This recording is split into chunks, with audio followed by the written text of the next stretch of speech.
Magíster en Administración Estratégica de Empresas por la Pontificia Universidad Católica del Perú, Lima. Máster Internacional en Liderazgo por la Escuela de Alta Dirección y Administración EADA, Barcelona, España. Realizó programas de especialización tales como Gerencia de Proyectos, Gestión de Proyectos Inmobiliarios, Gestión de Calidad Total, Seguridad en Construcción, Norma Técnica G050 y Sistemas Integrados de Gestión, SIG. Docente universitario en la Universidad Tecnológica del Perú, Universidad Privada del Norte, Universidad Peruana de Ciencias Aplicadas y director del Instituto de Dirección de la Construcción, además del Instituto de Seguridad y Salud en Construcción. Tiene experiencia como jefe de calidad, ingeniero de control y aseguramiento de calidad, jefe de planta e ingeniero y supervisor de calidad. Recibamos por favor con fuertes aplausos al Magíster Ramiro Castro Ochoa con el eje temático de sostenibilidad y tema de ponencia, últimas tendencias y normas aplicables para la construcción sostenible. Muchas gracias, señor.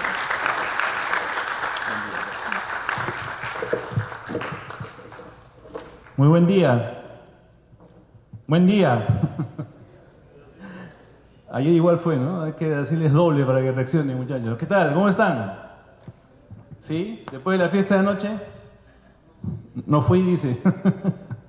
Muy bien, yo tampoco. Somos dos.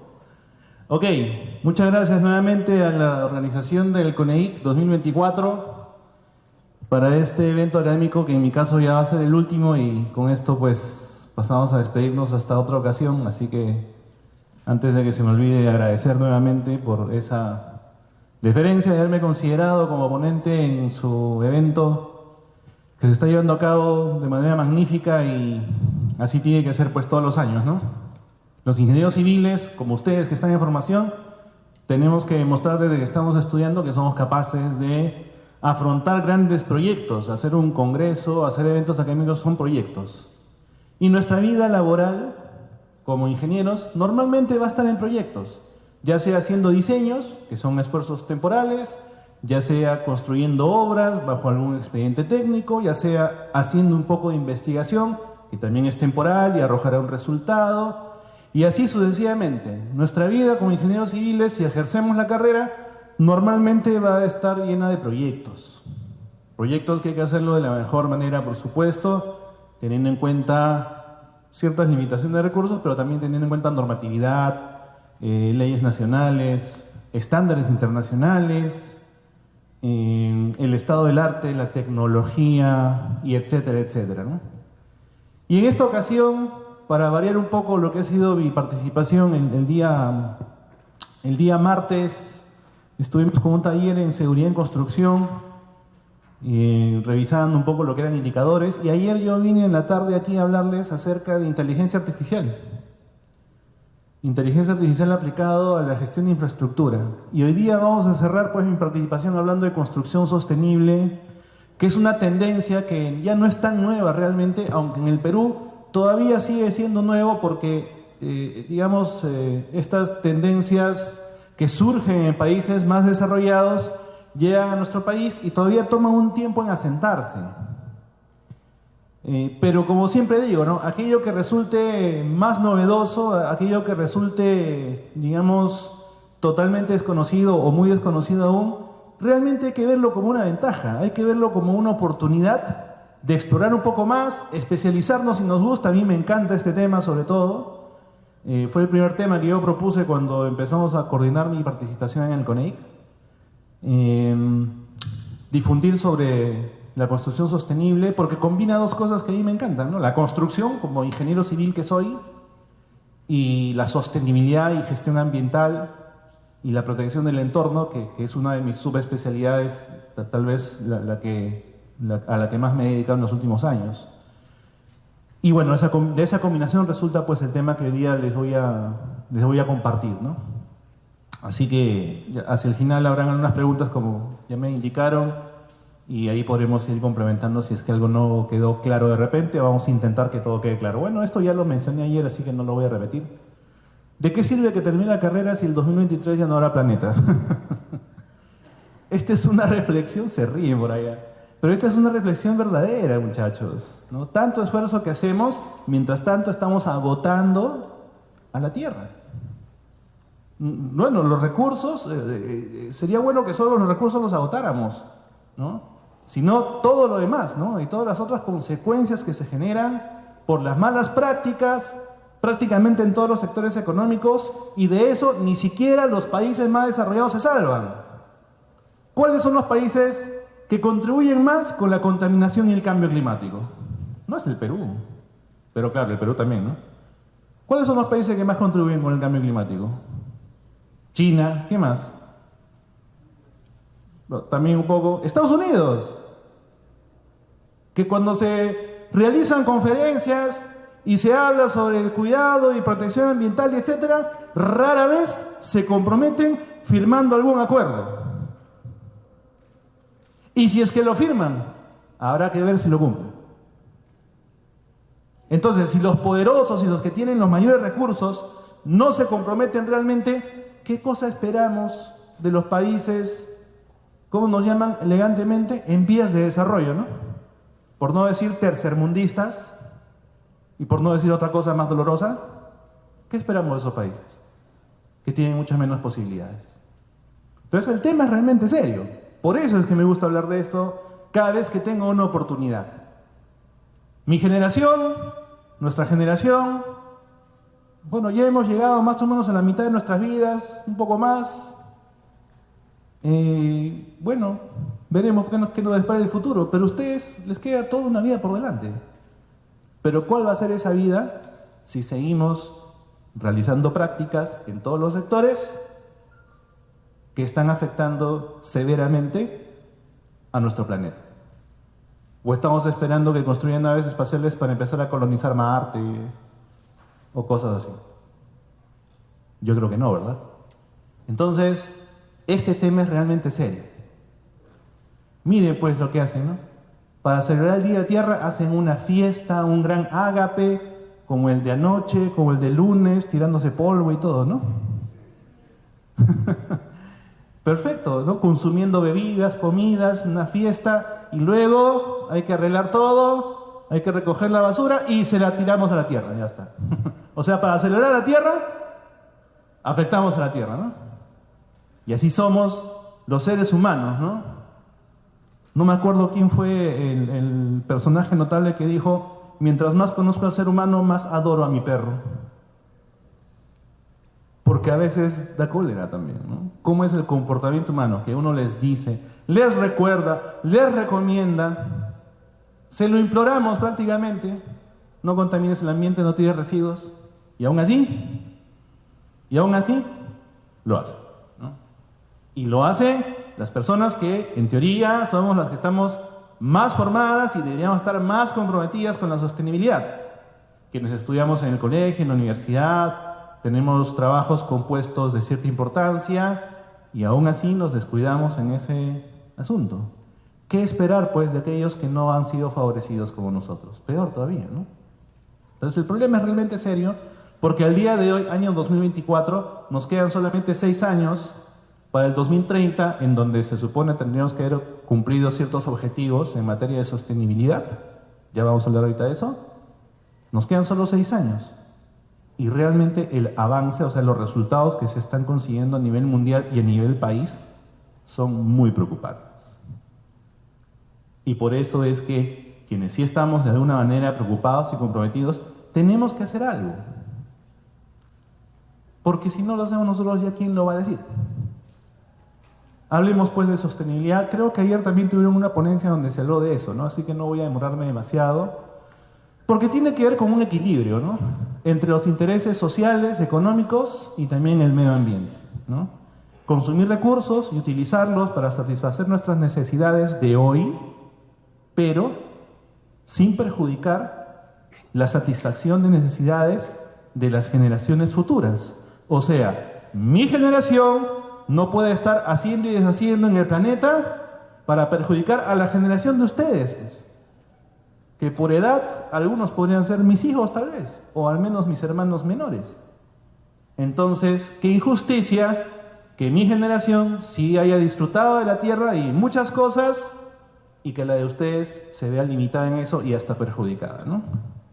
En el año 1997, o sea, hace 27 años, ¿no?, hice mi viaje de promoción a Huaraz. Yo radico en Lima.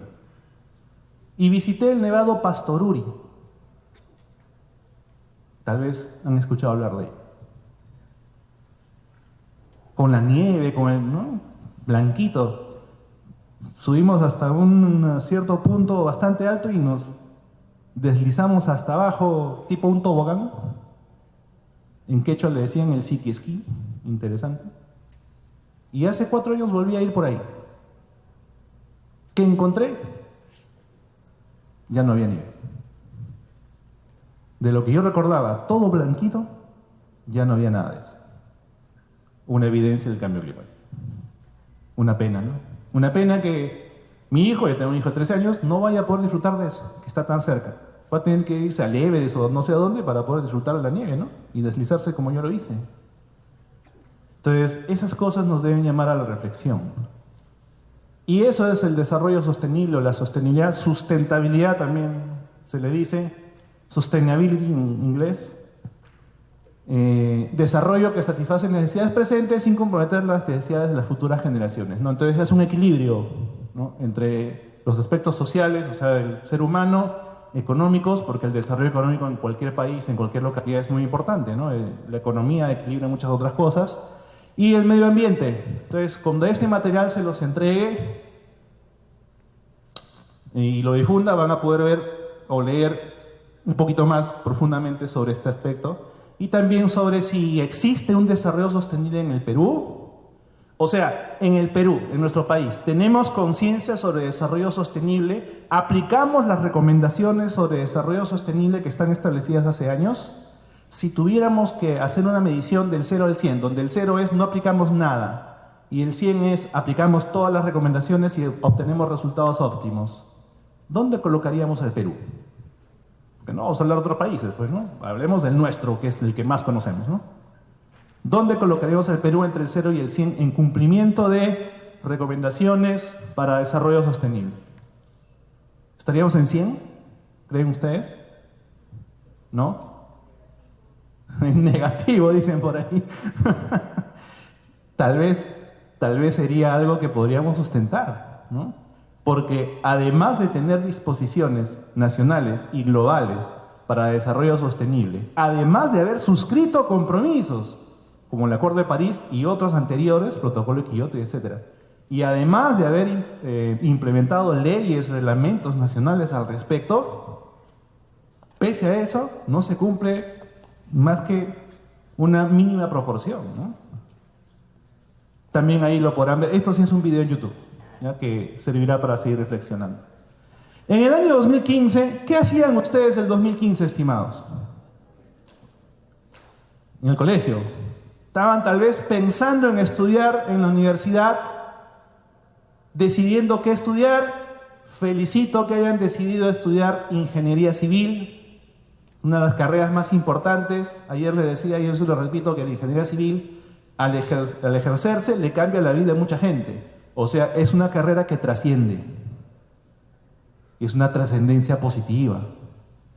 Y uno se siente muy reconfortado, ¿no? Cada vez que yo participo en una obra, la hemos acabado y la hemos entregado, a satisfacción obviamente del expediente, yo me he sentido muy bien, sabiendo que el cliente o los usuarios van a poder utilizar esa infraestructura y satisfacer ciertas necesidades, y así sucesivamente, ¿no?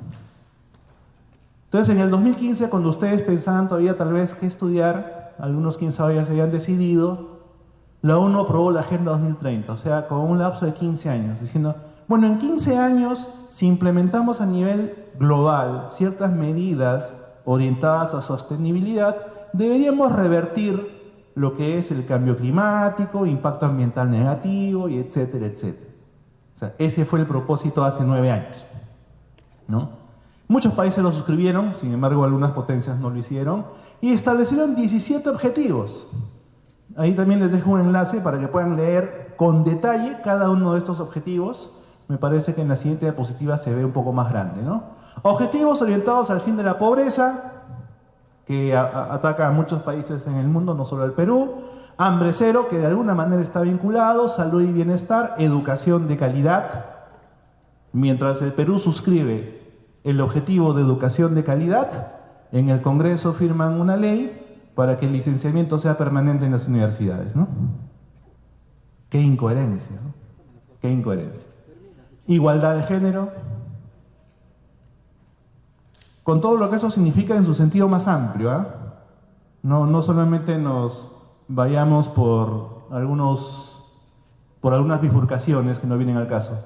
Agua, saneamiento, agua limpia, en fin, ¿no? Energía, trabajo decente, ¿no? Crecimiento económico, innovación, industria, infraestructura, reducción de desigualdades y así, producción y consumo responsable, acción por el clima, o sea, mitigación y adaptación al cambio climático, vida submarina, ecosistemas, paz, justicia, alianza para lograr objetivos. O sea, alianza significa colaboración entre países, colaboración entre continentes.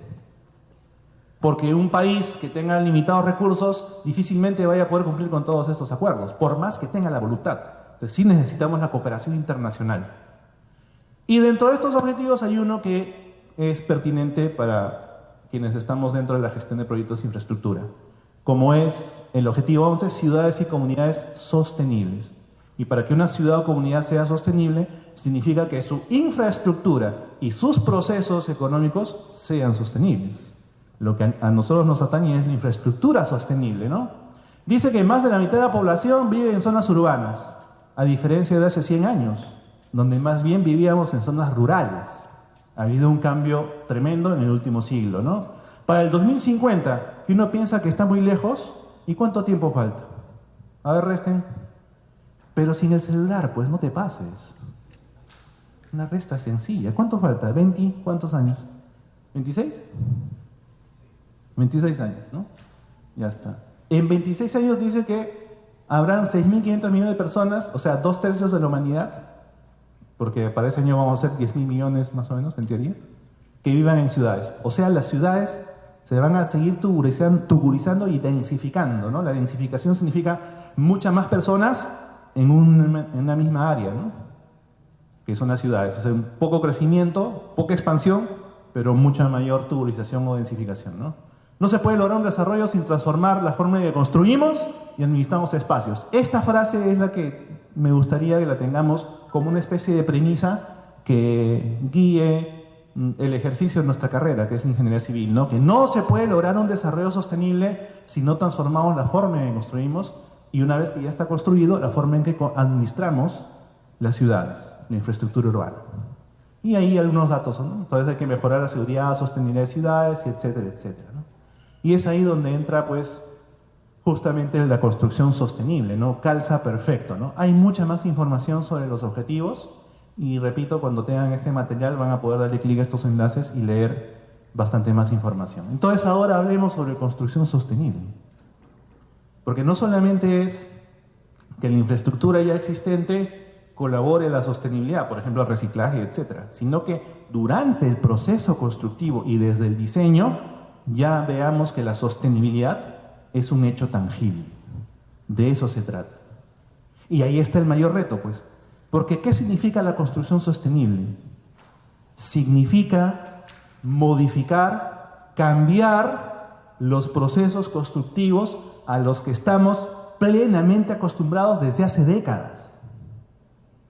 Procesos constructivos donde generamos polvo, generamos residuos de demolición, residuos de materiales, y etcétera, etcétera, ruido y etcétera, generamos efluentes, generamos emisiones. Modificar esos procesos constructivos a los que estamos acostumbrados es muy difícil. El ser humano es un ser de costumbres. Se acostumbra a algo y va a querer hacerlo siempre. Y cambiar ese chip, como se dice hoy en día, es lo complicado. Tiene mucho que ver con difusión, con educación, con convencimiento de que al cambiar vas a tener ciertos beneficios y eso toma tiempo. Y se hace mucho más difícil porque como toma tiempo, las autoridades no pueden esperar tanto para esperar resultados, para obtener resultados. No pueden esperar tanto por temas políticos.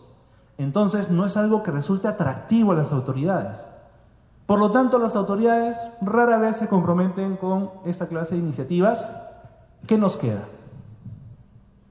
¿Quiénes son los que deberían entonces promover estas novedades, este conocimiento, esta nueva forma de vivir y de trabajar? Si no van a ser las autoridades, solamente nos queda la academia. Universidades, institutos, centros de investigación. No nos queda otra. En ellos tenemos que ampararnos, que son más estables en el tiempo, por supuesto, normalmente ajenos a los vaivenes políticos, ¿no? Algunos datos, ¿no? En el contexto de impacto por cambio climático, que estamos sufriendo hace ya décadas, es obvio. Según el World Resource Institute, la construcción consume más del 40% de la energía a nivel mundial, ¿no? También los recursos, ¿no? También consumen muchos recursos. 50% de los materiales producidos y 50% de los residuos con los que tiene que lidiar un país, una región, una localidad. Por lo que ya les dije, ¿no? Por demoliciones, por uso de materiales, residuos de materiales, desperdicios, los empaques de los materiales vienen en cajas, en latas, en cilindros, en bolsas, y todo eso se vuelve residuo. Y se acumula. Y hay que hacer algo cuando lo tenemos ahí. Y muchas veces se gestiona de manera inapropiada, ¿no? Entonces, siendo que la construcción, nuestro sector, porque somos ingenieros civiles y vamos a estar insertados en la construcción de algún modo, siendo que la construcción está contribuyendo tan significativamente con esta problemática, la construcción misma también tiene que encontrar una solución, y por supuesto que ya la encontró de cierta manera. Lo que falta es implementarla, ¿no? Entonces, los modelos de arquitectura y de ingeniería, los modelos de diseño, que hoy en día no son tan apropiados, ¿no? Son responsables justamente de ese consumo de agua y de energía y de recursos, que de alguna manera contribuye al cambio climático y a otros problemas ambientales. El cambio climático es uno de los más conocidos, pero no es el único, por supuesto, ¿no? Pero es uno de los que agrava la situación, ¿no? Las edificaciones no están siendo expuestas a situaciones de cambios. ¿Qué pasa con las edificaciones hoy en día, ¿no? Las que han sido construidas con la técnica de hace décadas también ya están sufriendo los efectos del cambio climático. Entonces, estamos arrastrando un problema de décadas atrás. Es clara la problemática, la misma construcción tiene que hacer algo al respecto, y es ahí donde surgió pues esta novedad, por así decirlo, pero en algún momento la construcción se tenía que pegar con la sostenibilidad, y como dice Aurelio Ramírez, que es el presidente del Consejo de Construcción Verde de España, una voz autorizada en Europa y en el mundo para hablar de estos temas, dice que la construcción sostenible tiene respeto, especial respeto y compromiso con el ambiente, ¿no? Uso eficiente de energía y agua. O sea, esas son las premisas.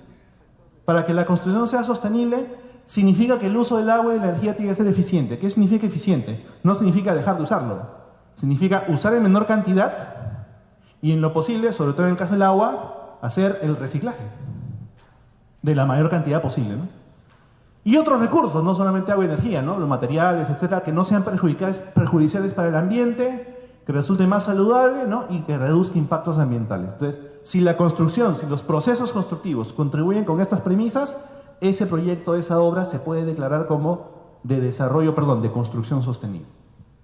Y puede haber incluso una certificación que así lo evidencie. Y de hecho es lo que hoy en día se está promoviendo, que los proyectos desde el diseño se evidencie una orientación hacia la sostenibilidad.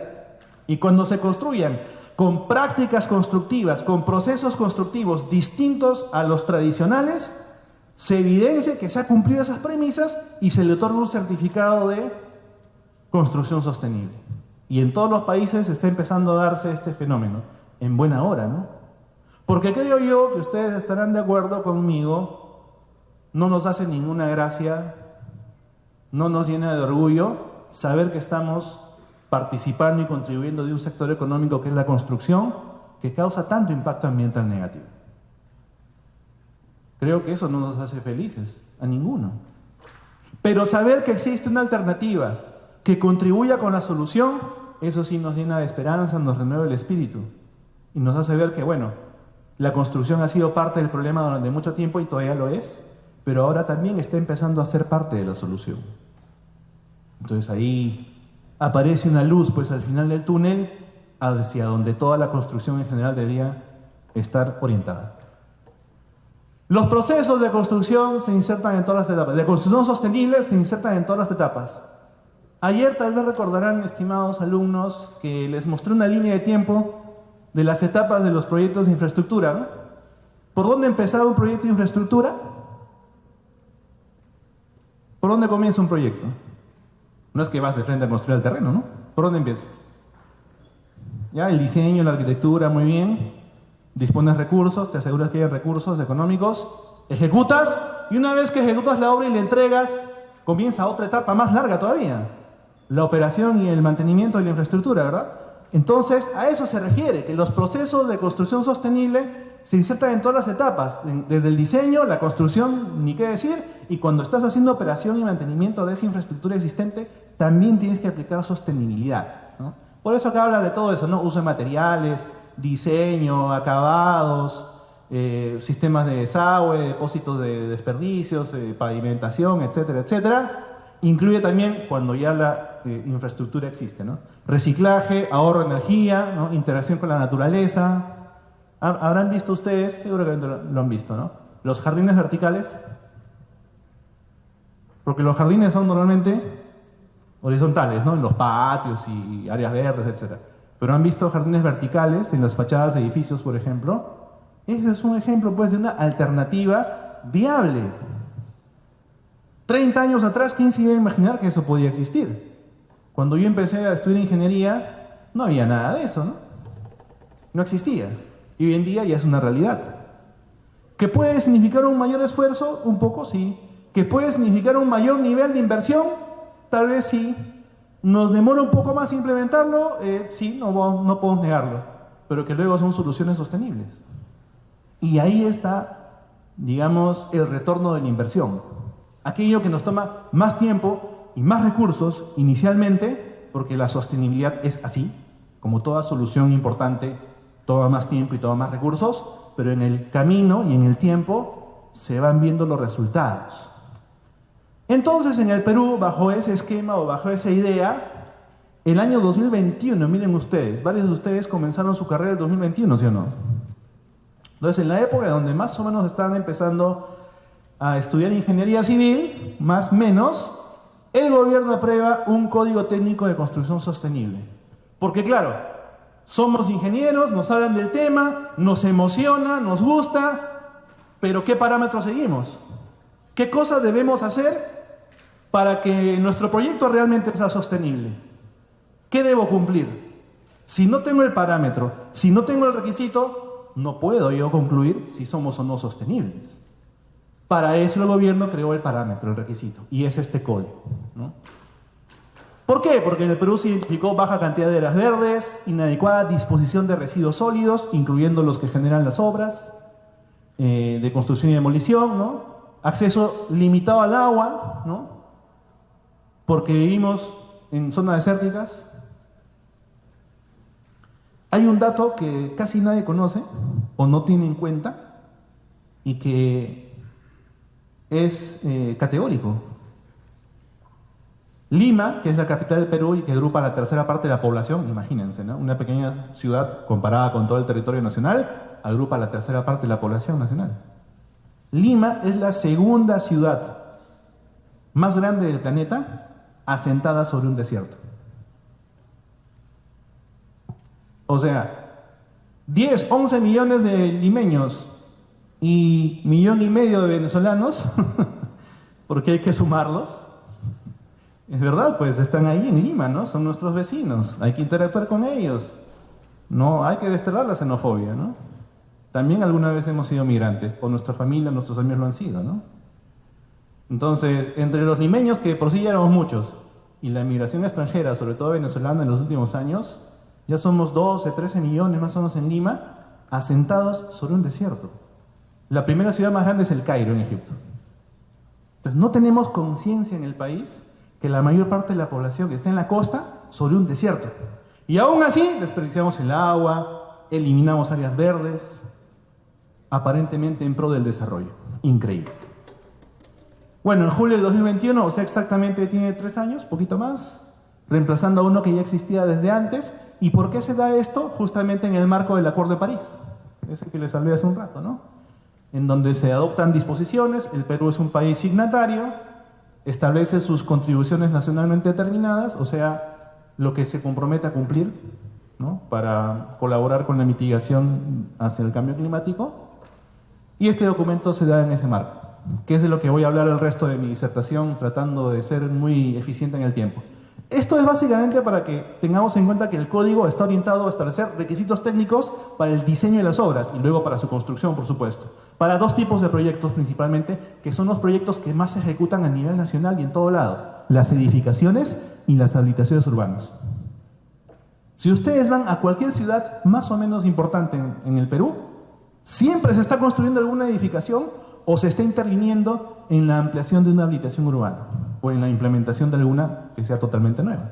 Entonces, estos son los proyectos que todo el tiempo se están diseñando y ejecutando. Por eso es que han merecido principal atención en este código y se han establecido medidas de sostenibilidad para edificaciones y para habitaciones urbanas que son muy parecidas realmente. Yo me voy a concentrar en edificaciones, que dentro de las dos incluso son las que más se ejecutan todo el tiempo.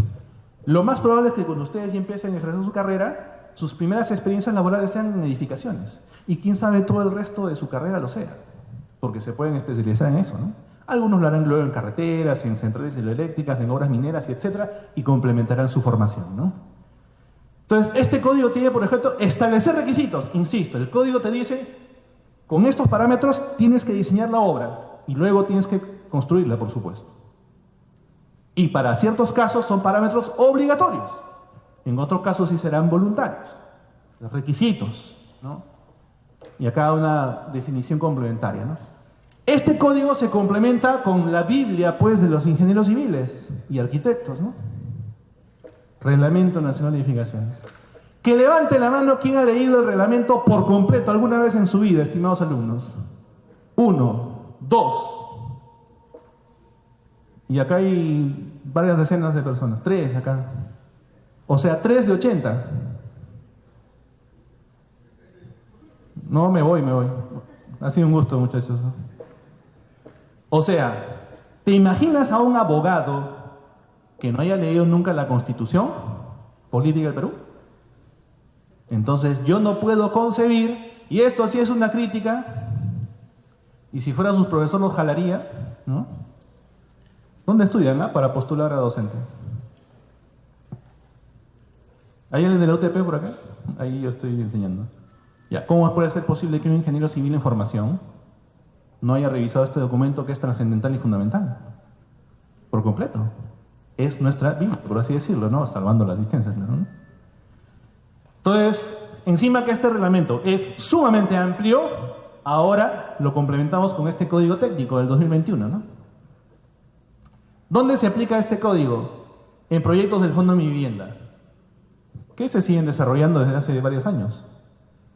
O sea, ahí es obligatorio, ¿no? Ya no es voluntario. En nuevas edificaciones del sector público, o sea, cuando es edificación de salud, hospitales, postas, clínicas o de industria, si el área techada es mayor a 1.500 metros cuadrados, el código técnico se aplica sí o sí, obligatorio. Infraestructura de recreación y deportes, un estadio, por ejemplo, un coliseo, o de transporte y comunicaciones, un aeropuerto, ¿no? Un terrapuerto, mayor a 1.000 metros cuadrados de área techada, también se aplica. Igual en educación, mayor a 4.000 metros cuadrados, universidades, escuelas, institutos, y en oficinas o servicios comunales, mayor a 500 metros cuadrados, ahí es obligatorio. En edificaciones de menor área, el diseñador puede optar por incorporar algunos requisitos de sostenibilidad o dejarlo de lado mientras tanto. Ahora, esto es ahora, porque la idea es que sea progresivo y de acá máximo a 5 años, todos los proyectos en el Perú deban cumplir con unos criterios de desarrollo sostenible. Cuando se diseñan y ejecutan nuevas habitaciones urbanas, que son redes de agua, redes de desagüe, redes de comunicación, pistas, veredas, postes de alumbrado, ¿no? Esas son las habitaciones urbanas. Toda nueva habitación tiene que cumplir con el código. Promovidas por entidades públicas, la mayoría lo son, ¿no? Es raro hoy en día, digamos, una habilitación urbana que sea totalmente privada, ¿no? El titular del proyecto, el dueño del proyecto, debe presentarse ante el Ministerio de Vivienda, ¿no?, para obtener la conformidad de la obra, su declaratoria de edificación y con una documentación que esté en un anexo que en un rato vamos a ver, solicitar que certifiquen a su obra como una obra verde, ¿no? Una obra que cumple con el código técnico. Y esta es la documentación que te piden, la típica, ¿no? Licencia de edificación, ¿no? Memoria descriptiva, ¿no? Certificado de finalización de obra, en fin, y otra documentación complementaria, una declaración jurada indicando que estás cumpliendo con el código. Obviamente esto es pasible de fiscalización, o sea, te pueden visitar los fiscalizadores del ministerio a verificar si realmente lo que has construido es sostenible. O sea, no es que queda solamente en el papel, ¿no? Esto, por supuesto, también abre una oportunidad de ¿qué? De volverse fiscalizador del ministerio para efectos de construcción sostenible, si es que el tema nos gusta tanto, ¿no? Entonces, para que se den cuenta que incluso esto abre la puerta a una línea de carrera, ¿no? Y para la habilitación urbana es una cosa muy parecida. ¿Y cuáles son esos requisitos? Por ejemplo, en eficiencia energética, el cumplimiento de la norma de confort térmico y lumínico, pero ¿eso qué nos dice esa norma, no? Tiene varios aspectos, realmente. Algunos de ellos los vamos a tratar ahorita, ¿no? Reflectancia del envolvente. ¿Qué pasa? El sol ataca pues a todas las edificaciones, al techo, parte de la energía ingresa y parte pues rebota, ¿no?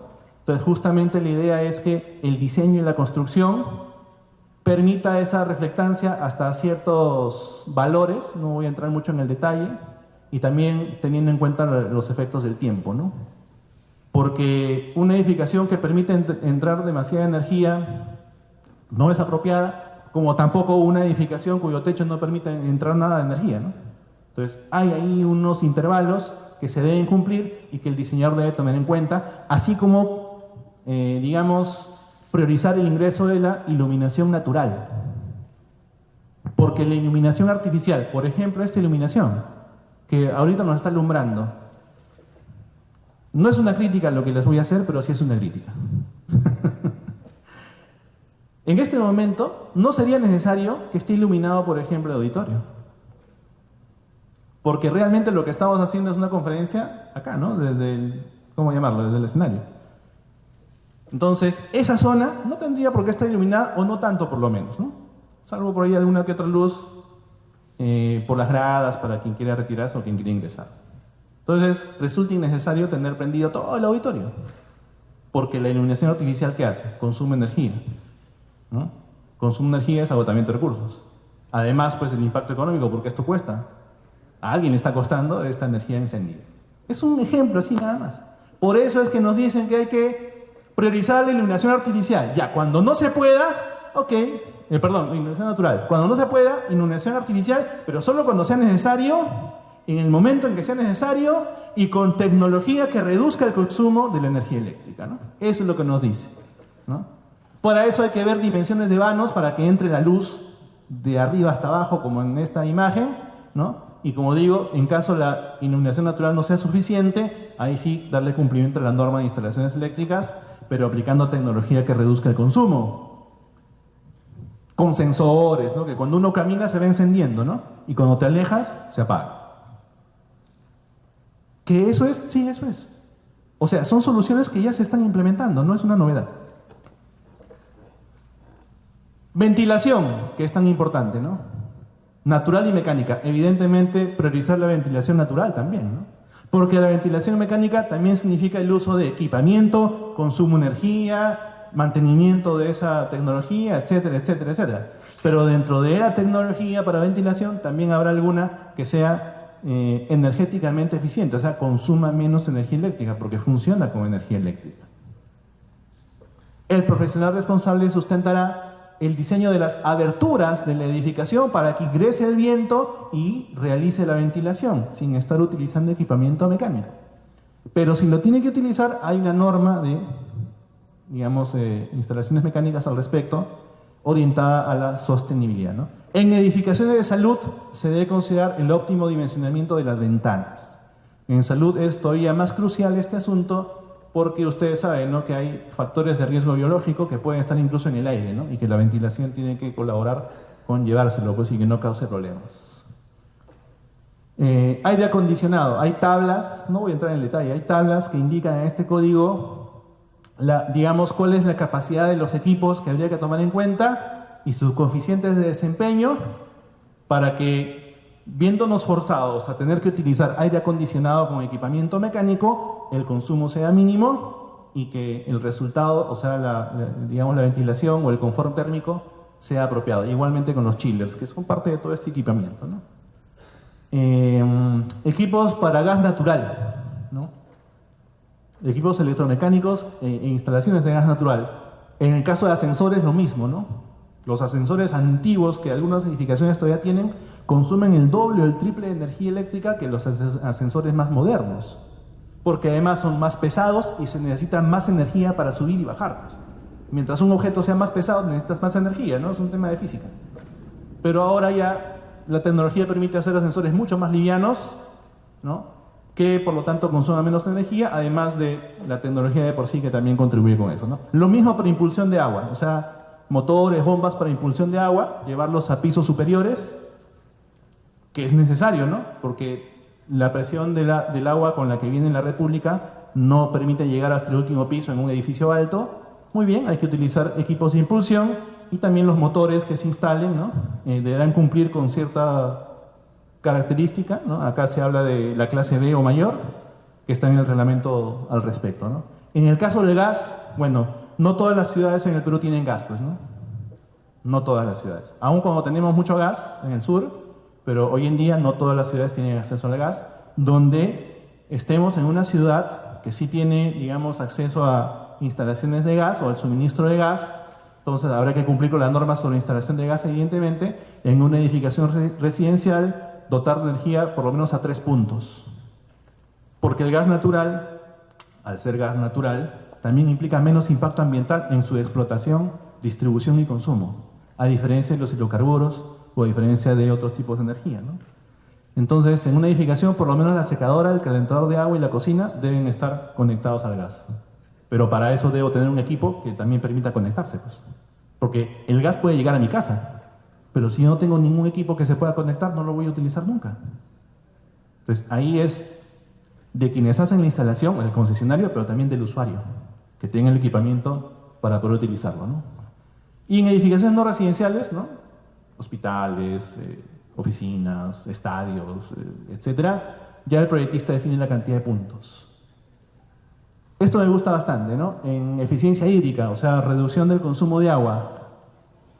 Hoy en día los aparatos sanitarios también están diseñados para que la cantidad de agua que utilicen, por ejemplo, los inodoros y otros aparatos, sea menor sin perder eficiencia en su propósito, que en el caso del inodoro es lavar la taza y llevarse los residuos, ¿no? Los efluentes, o generar esos efluentes. Entonces, igual con las duchas, con las griferías y etcétera, ¿no?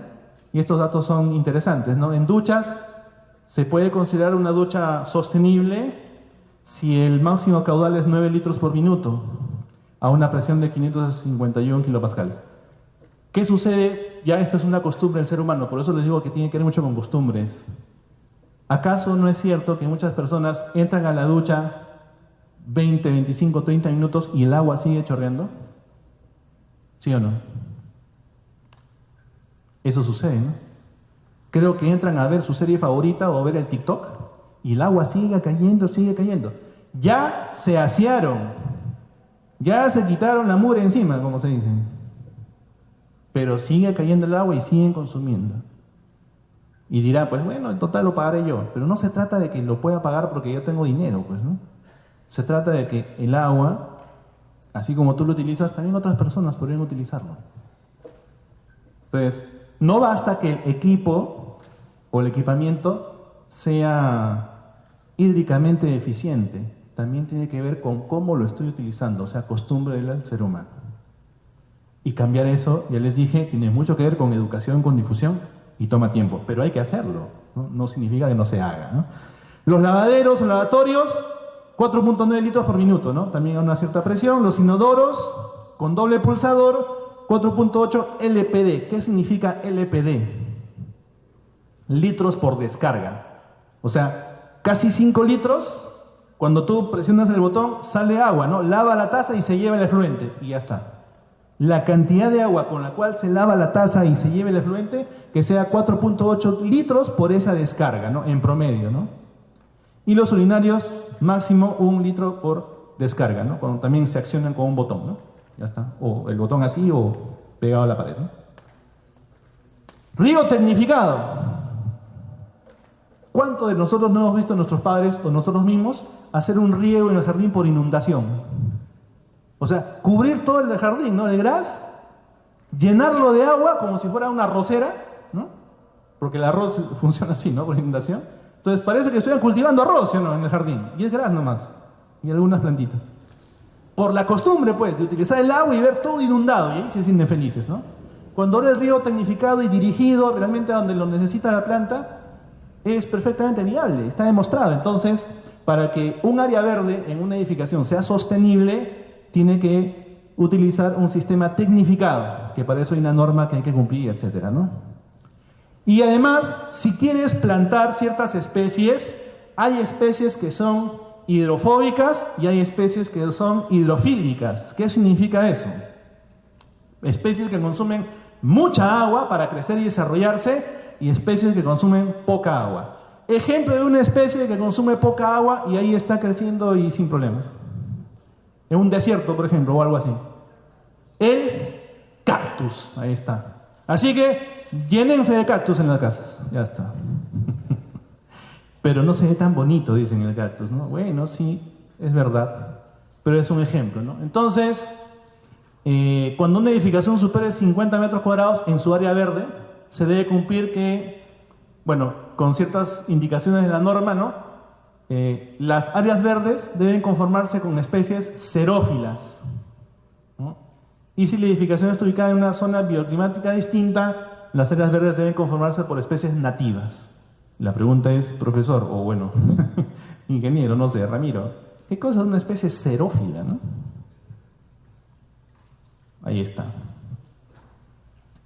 Son aquellas que se han adaptado ante la escasez de agua. O sea que originalmente sí tenían cierto consumo de agua, pero que de repente empezaron a crecer en zonas más desérticas, con menos disponibilidad de agua, y aún así han llegado a adaptarse y se pueden desarrollar en esa coyuntura. Esa es una especie xerófila, ¿no? Y para adaptarse, ¿qué han hecho? Han modificado sus tallos, sus raíces, para absorber un poco más de agua, de repente para profundizar un poco más, o para retener el agua, porque hay especies que captan el agua pero lo pierden rápidamente, ¿no? Por la evapotranspiración. Seguramente en cursos al respecto habremos escuchado ese término, ¿no? Pero no, estas plantas, estas especies retienen el agua durante largos periodos y pueden sobrevivir a esos climas que son extremos o adversos, ¿no? ¿Y cuáles son esas especies? Ahorita lo vamos a ver. Entonces, en edificaciones no residenciales, el área verde debe ocupar la normatividad, o sea, hay una cantidad mínima de metros cuadrados, ¿no? Pero también se puede concebir jardineras, jardines en los techos o en los muros, lo que le decía hace un rato, ¿no? Los jardines verticales, que sumen a estas áreas, porque sí hay un requisito mínimo de metraje para área verde, pero los jardines verticales también pueden contribuir con ese metraje. Y son la solución que hoy en día, por ejemplo, en Lima, se está adoptando en varias edificaciones nuevas. Porque el terreno es limitado, ¿no? Y hacerlo todo en horizontal ocupa mucha área. Entonces, se ha visto la solución en vertical. Genial. Una gran solución.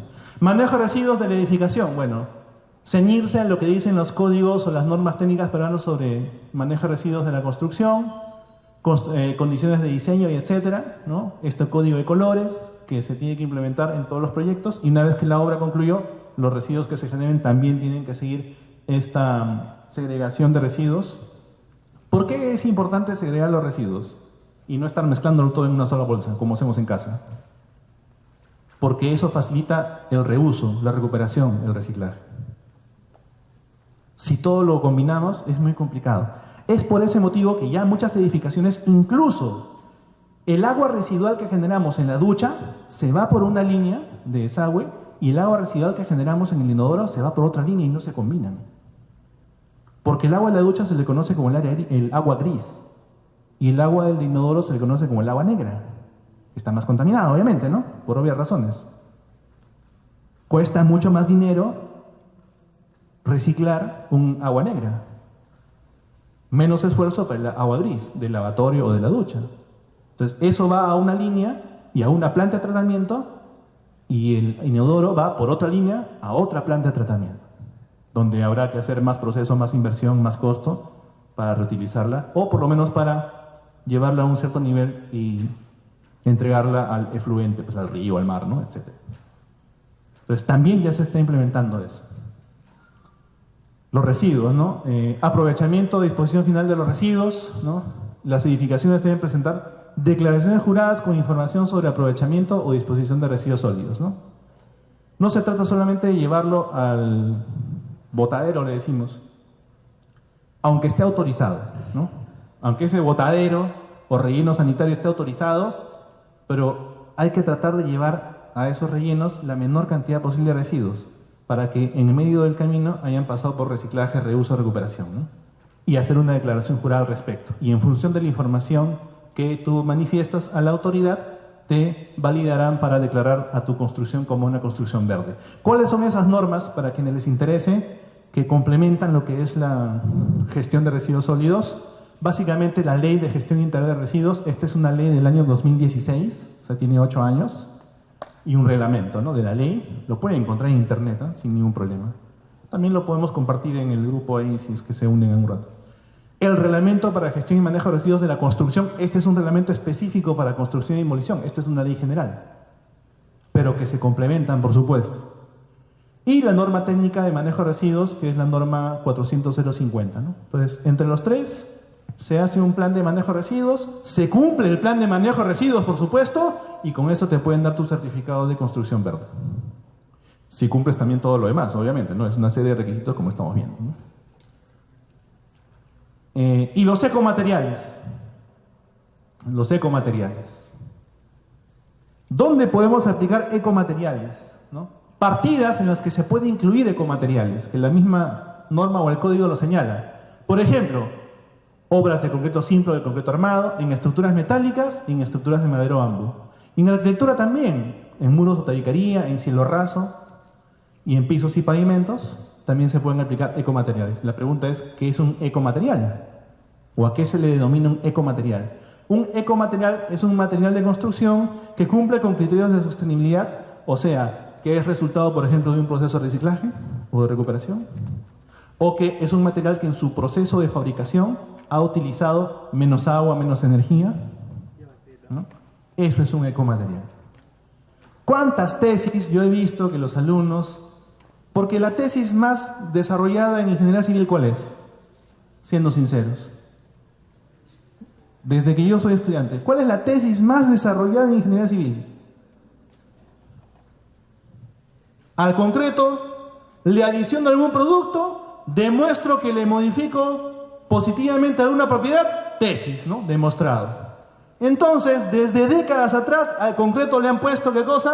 Aditivos, le han puesto plástico, le han puesto uñas, le han puesto cabello, le han puesto tela, ropa, arroz, azúcar, combustible, ¿no? Champú, jabón, ¿qué más le han puesto? ¿No? Residuos sólidos, efluentes, de todo le han puesto al concreto investigando, y si demostraban ahí de casualidad que alguna propiedad mecánica le mejoraban, tesis, ingeniero civil, ¿sí o no? ¿O no, muchachos? ¿O exagero? Ok, sí. Pero de un tiempo a esta parte he visto varias investigaciones sobre reciclaje de concreto viejo. En buena hora, pues. Ese concreto nuevo, pero que tiene adiciones pues de concreto antiguo, producto de demolición, eso sería un ecomaterial que se puede utilizar en estas partidas. Por fin algo que viene de la academia, de la investigación, y que sí tiene un uso práctico, ¿no? Por fin. Y lo mismo en estructuras, en madera y etcétera, etcétera, ¿no?